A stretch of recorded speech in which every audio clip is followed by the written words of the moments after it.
وای کن بدونیم. سلام بچه ها. سلام علیکم به همه بزرگوان مجلس، به بزرگوان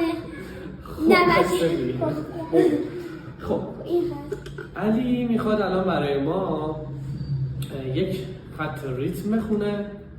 اول بدون سکوت، بعد با سکوت، بعد قراره برامون گام بذاره روی این ریتم و برامون چند تا بخونه. آماده ای؟ پس اول میخوایم بدون سکوت ها رو بخونیم. آماده؟ اینجا دیگه. بله.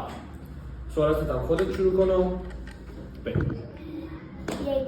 و 2 و 3 و 4 و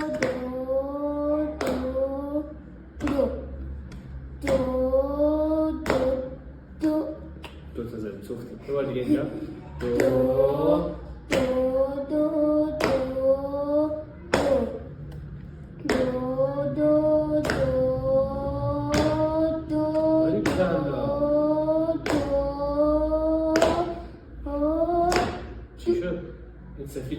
2 ضرب. یه بار دیگه.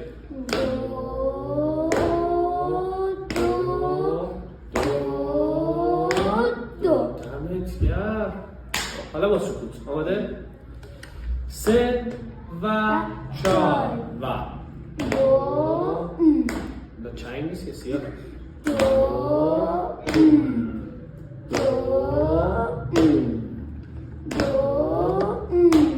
دیگه سر ضرب چند بمونه؟ 2 آفرین. باری کردم.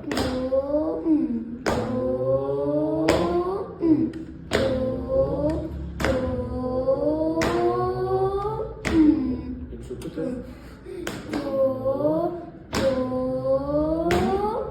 باری کردم. حالا گام بذاریم روش.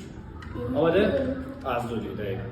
1 و 2 و 3 و 4 الان ببخشید الان میخوایم گام بذاریم بدون سکوت دیگه. بریم 3 و 4 و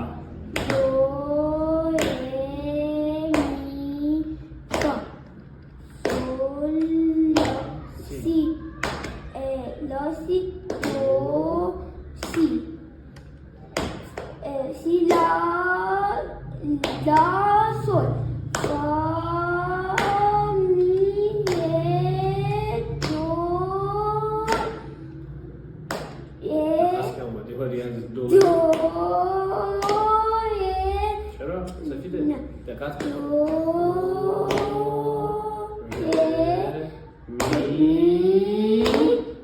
آفرین به تا آخر رو برمیگشتیم به 2 باری کنه. حالا با گام همراه با سکوت ها. یه ذره سخت شده خب. بگیم تو میتونی.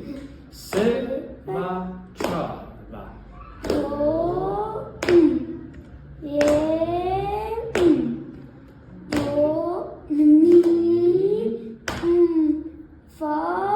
یه بار دیگه اینجا خواهم شد. دو دیگه میشه 2 ر می.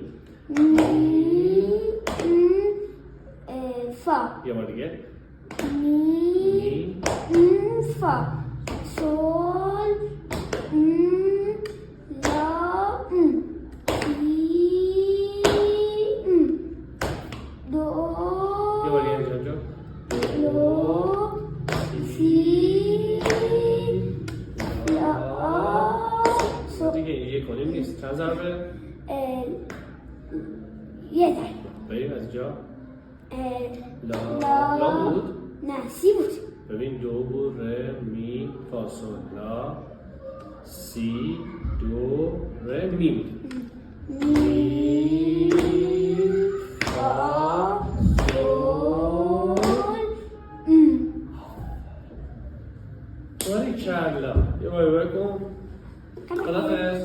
دوباره نمکان دیگه بزرگواران مجلس، عزیزان خوشگل، خداحافظ.